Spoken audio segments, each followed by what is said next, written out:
Amigos telespectadores da Rede Vida de Televisão e do programa Páginas Difíceis da Bíblia, que, como já devem saber, mudou de dia, Sim. passando do domingo para o sábado. E gostaria que todos aqueles que estivessem sintonizados conosco neste momento transmitissem aos interessados e ao maior número possível de pessoas que este programa está indo ao ar agora, aos sábados, a 1h30, 13h30 Mesmo horário. da tarde, mesmo horário. Diácono, bom dia, boa tarde. Boa tarde. Como vai? Muito bem, graças a Deus. Como é que vai o nosso programa? O nosso programa sofreu aí com essa mudança do dia, mas algumas pessoas já me contactaram que foi até melhor no sábado. Eu não sei se isso está valendo para todos, mas espero que sim. É? Que o sábado seja melhor. Tá bem. Então, por enquanto, depende da direção da TV, o nosso programa está no sábado. Aonde eu parei? Está lembrado? Bom, a perspectiva, nós estamos aí num contexto da história bíblica, né, do povo de Israel. E a ideia é que nós retornemos hoje com as cidades e estados de Canaã. Bom, Canaã é mais ou menos o que é a Palestina atual, ou melhor, o que é o atual Estado de Israel. Era um pouco maior do que o atual Estado de Israel, porque existe agora a Autoridade Palestina. Naquele tempo era uma coisa só, Palestina. Mais ou menos o Estado de Israel com a Autoridade Palestina. Isto era a Palestina de então, a Palestina do passado. Ela era povoada por cidades-estado. O que é uma cidade-estado? É uma cidade que é um estado. Tem o seu rei, tem o seu exércitozinho, tem os seus habitantes, tem alguns beduínos ao redor e acabou-se. Toda a Palestina era feita de cidades-estado. Agora, quem é que comandava essas cidades-estado? Elas dependiam fortemente do palácio, isto é, do Egito. Elas dependiam, por quê? E por que dependiam? Porque a dependência se dava do ponto de vista econômico. Eram elas que forneciam ao Egito, sobretudo, óleo, azeite e grão, trigo. O Egito necessitava desses produtos da Palestina e estas cidades eram subordinadas. O Egito exercia mão forte sobre essas cidades. Deixa eu fazer uma pergunta, padre. Era uma espécie de impostos, então? Não eram impostos, não. Eram cidades-estado vassalas do Egito. O Egito exercia a sua soberania na Palestina, pelo menos até o ferro primeiro. Mas a minha pergunta é, o Egito comprava dessas cidades? Comprava, mas comprava com vantagem para si. Agora eu entendi. Eram cidades que dependiam do Egito na sua sobrevida. E dependiam do Egito na sua segurança também. As famosas cartas de Amarna, que são cartas de chefes de Estado da Palestina ao Egito, muitas vezes reclamam da falta de segurança, ou das intempéries, ou porque o produto não chega lá em tempo. Escreve a respeito de apirus de bandoleiros. Nós temos estas cartas bem antes da formação do povo de Israel. E a soberania do Egito na Palestina se exerceu até pelo menos o ferro primeiro, até mais ou menos 1150, antes da Era Vulgar. Portanto, querer que os israelitas, ou os primeiros israelitas, fugissem do Egito para Canaã, era uma coisa absurda, porque o Egito exercia influência também em Canaã. Certo? Certo. Agora, eu não sei onde é que eu parei exatamente na história. Eu já falei do Êxodo, já? Ou não Já. falei ainda? Falou Já um pouco, descrevi? falou um pouco do Êxodo. Pois é. É bom repetir e... Vamos rememorar. Exatamente. Do ponto de vista estritamente historiográfico, e entendendo por história o que compreendemos modernamente por esse termo, nós não temos como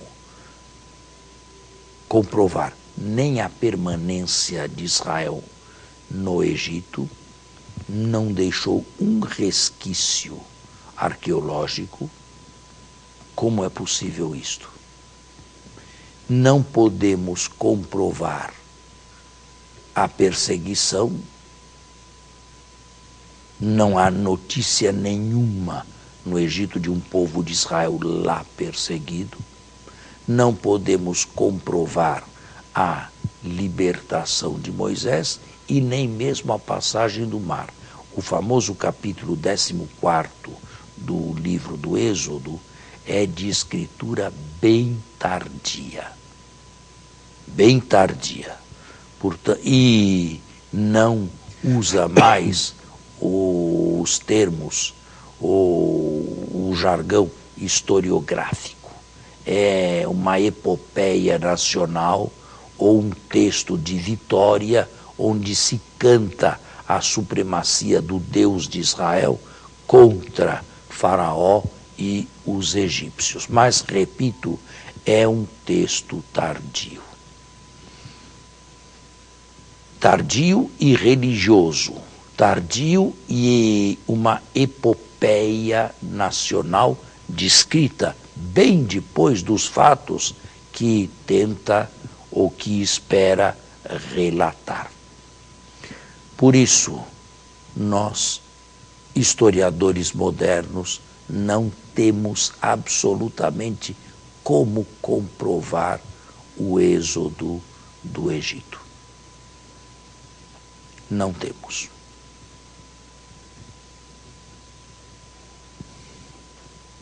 Claro, a Escritura infla ou inflaciona os números. Afirma que 600 homens em idade de porte de arma, idade militar, saíram do Egito. Somando mulheres, crianças e idosos, daria uns 2 milhões. Como isto é absolutamente impensável. Nem o território ali poderia ser ocupado no deserto por 2 milhões de pessoas. E como Moisés podia, sozinho, carregar 2 milhões de pessoas? É mais do que Brasília. É muito mais do que Brasília para aquela época, com os meios de então. Não é? Então, nós temos que nos contentar com o texto, e é possível que esse texto do capítulo 14º do Êxodo seja um mito de fundação, uma história de fundação para os israelitas do Reino do Norte. O senhor fala o 14º e o 15º, que é o canto. Bom, o 15º é apenas um canto. Uhum. É um hino religioso e de vitória. Mas o 14º, a meu ver, faz parte de uma história de fundação do Reino de Israel. Agora, com isto, eu não quero ser minimalista, ou pelo menos, pior ainda, nihilista. Eu não sou nihilista. É possível, mas note bem, e nós já sabemos o que significa o possível em história. História não é matemática, não é física. É possível, mas mais do que isso não vamos, que algum grupo de fugitivos do Egito, mas nunca saberemos nem quantos e nem quando, tenham conseguido escapar da polícia de fronteira, da patrulha de fronteira, e através de travessias de regiões lacunosas no norte da península do Sinai, onde atualmente está o canal de Suez, tenha chegado até Samaria, Israel, e tenha encontrado guarida em Israel. E é possível que a experiência de uns poucos, com o passar do tempo, se tenha transformado na experiência de todos. Mas isto aqui é simplesmente uma possibilidade. Não há absolutamente como comprová-la ou se certificar de que de fato foi assim. Nós temos que nos contentar com a leitura do texto e, eu diria mais, com a leitura canônica do texto. Isto é, o texto protiachet, o texto como está escrito. E procurar ver aí uma história de salvação, ainda que historiograficamente não tenha ocorrido. Uma grande parábola através da qual Deus se quis revelar a nós como um Deus salvador. E se o livro for lido, se o capítulo for lido nesse diapasão, aonde houver uma libertação verdadeira, não para a anarquia, mas para o serviço, lá está Deus. Bom, eu nunca fui escravo no Egito e nunca me libertei do Egito. E, no entanto, já encontrei na minha vida sinais de salvação da parte de um Deus que quer ser conhecido como Deus Salvador. Portanto, o paradigma pode se verificar na vida comunitária e na vida de cada um em particular. Vamos fazer um intervalo e continuamos. Do segundo momento. Certo. Se não podemos comprovar historicamente, podemos ler o texto enquanto tal e nos certificar de que o Deus em quem colocamos a nossa esperança é um Deus que liberta. Que liberta. Agora, ele liberta quem? Ele liberta todos. Desde que haja uma libertação, repito, não para a anarquia, mas para o serviço livre, responsável e alegre de Deus, aí é a mão dele. Quantas pessoas em todos os tempos experimentaram este tipo de libertação? Está aí. O paradigma se perde em historicidade, ganha em atualização. Mesmo porque o fim glorioso não é Canaã. Não é Canaã, porque o fim glorioso, em Canaã também se vivia em falta de segurança, também havia doenças, também havia ladrões, também havia morte. Bom, é terra prometida, é terra que corre o leite e mel. É preciso relativizar tudo isso aqui. Não é? Por outro lado, que escravidão é pior? A escravidão do Egito ou a escravidão do pecado? É do pecado 1000 vezes, né? Pois é. Então, quem experimentou já uma libertação do pecado, quem já experimentou sair de uma situação desesperadora e para uma situação confortante, com a graça de Deus, para melhor, este revive em primeira pessoa esta página do Êxodo. Esta página do Êxodo serve para ele, é um paradigma, mas ele está bem ciente de que essa libertação é uma libertação provisória.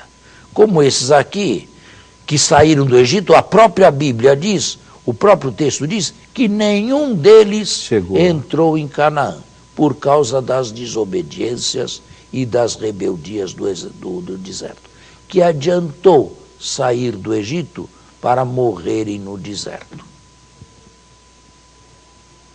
Nenhum deles, adultos, a não ser Josué e Caleb. Está aí. Veja como o próprio texto relativiza. E São Paulo se aproveita disto na carta aos Coríntios, falando que isto aqui aconteceu como um exemplo para nós. Que podemos começar bem e terminar mal. Todas as libertações deste mundo, incluída esta, são libertações provisórias. Por quê? A última libertação será a libertação do tempo. Será a libertação deste tempo aqui, que é o momento da morte. A entrada no definitivo. Libertação do tempo. O tempo não é uma escravidão, é.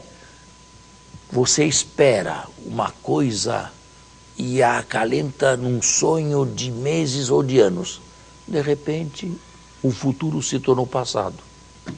Mas é possível se viver esse tempo aqui sob a influência ou sob o amor de Deus, né? Aí seria um kairós que Deus... Sim, viver no amor de Deus, mas certo de que não está ainda no definitivo. Não é pleno, não. Não está no definitivo, não está no último, está no penúltimo, está no provisório e vai terminar. E vai terminar na catástrofe da morte, porque a morte é a verdadeira catástrofe. Só se ela se transformar para nós na morte do Cristo, se o Cristo nos der uma carona na sua morte, no momento da nossa morte, então sim, ela se transforma em verdadeira libertação. A partir daí, eu posso falar em libertação definitiva. Entendi. Antes, ainda que as libertações sejam positivas para o bem, elas são sempre provisórias. Aquele que estiver de pé, cuide para não cair. Mas sempre provisória significa que, para que ela seja positiva, já tem que ser filtrada na morte e na ressurreição de Jesus. Se ela tiver alguma coisa a ver com o definitivo, com a morte e a ressurreição de Jesus, se me aproximar mais disto, ela será uma libertação boa, provisória, mas positiva. Se ela não me aproximar disto, se ela me afastar, ela será uma falsa libertação. Imagine uma pessoa pobre que more aí, aonde aqui em Brasília?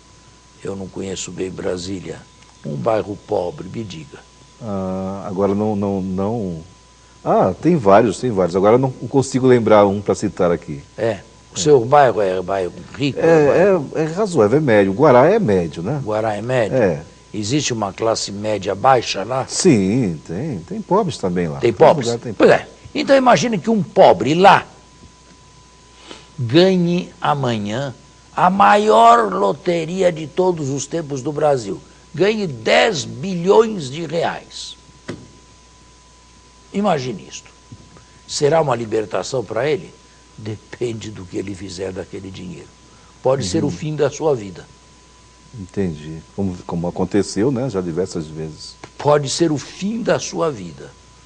A sua vida pode se transformar numa desgraça a partir daquilo que parecia ser um céu, que parecia ser um paraíso. Depende do que ele for fazer de todo esse dinheiro e depende também dos outros, se o vão deixar em paz ou se vão querer pegar cada um a sua parte desse todo aí. Está vendo? Está vendo como uma coisa aparentemente positiva pode tornar-se nociva? Aqui em Brasília não existia um estádio, ou existe, chamado Mané Garrincha? Existe. Ele tem esse nome ainda? Tem. Pois é. O senhor se lembra do Mané Garrincha? Ele próprio? Ele se lembra dele ou não se lembra? Lembro. Lembra? Como é Bem que conhecido. terminou a vida? Infelizmente, né, na bebida, na morte. Que adiantou todo o dinheiro que recebeu? Que adiantou? Morreu completamente desastrado.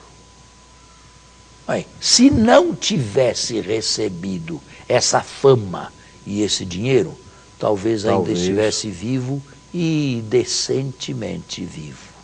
Não é verdade? É verdade. Está vendo? Quantas falsas libertações que levam à tragédia, uma atrás da outra, até terminar na morte. Quantas pessoas, por causa disso, apressaram a sua morte? Tá aí. O que eu queria dizer é que o texto tem valor. Tem valor como uma grande revelação de quem é Deus. Deus quis ser conhecido por todos os que leem e prezam a Bíblia como um Deus que retira da escravidão. Que retira porque não quer ninguém na escravidão, mas retira da escravidão para o serviço, porque logo depois do capítulo 14 do livro do Êxodo, vem o capítulo 19 e 20 a 24, que é a aliança. Saíram do Egito não para anarquia, para pura festa, pura dança, puro espetáculo, mas para servirem a Deus verdadeiramente, gozosamente, alegremente, recebendo as tábuas da lei. Mas foram adorar aí o bezerro de ouro, né? No 32. Infelizmente, ali já começou mal. A libertação começou mal, sabe? E não poucas vezes tiveram saudades do Egito. Veja. Da cebola, do alho. Veja. Até dos túmulos do Egito tiveram saudades. Está aí. E, no entanto, o texto será sempre um paradigma de que Deus quer a verdadeira libertação. Agora, cada um se ponha na presença de Deus, na oração, e veja que tipo de libertação já recebeu de Deus. Eu recebi tantas. Tantas libertações eu recebi de Deus. Tantas. Então, eu acho que qualquer um que se ponha a refletir vai ver que o Deus libertador, o Deus do Êxodo, esteve na sua vida. E algo do Êxodo, que nós podemos ler no texto, aconteceu na sua vida. Ela teria sido pior não tivesse sido a mão de Deus.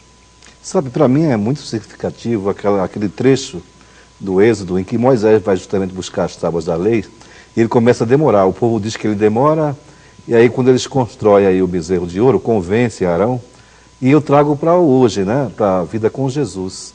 Muitas vezes pode-se achar que Jesus está demorando, acha que Jesus está ausente, e se começa a construir soluções, deuses em que se possa colocar à frente, mas não para seguir a Deus, para que Deus faça a sua própria vontade. Eu faço sempre esse paralelo entre essa construção do bezerro de ouro, da ausência de Moisés, e hoje, os dias de hoje que nós vivemos. Tá certo. Ficou bem explicado o Êxodo? Sim, se bem que há muito, se for explorar, né? Há muito que explorar. Do ponto de vista histórico, sim, o que eu disse. Não há mais o que dizer. Do ponto de vista da atualidade de um texto bíblico, é também o que eu falei, e pode muita coisa ser acrescentada aqui. Nós devemos encerrar. Que pena. O nosso tempo está encerrado. E voltamos no próximo sábado. Até o próximo sábado, com a bênção e a graça de Deus.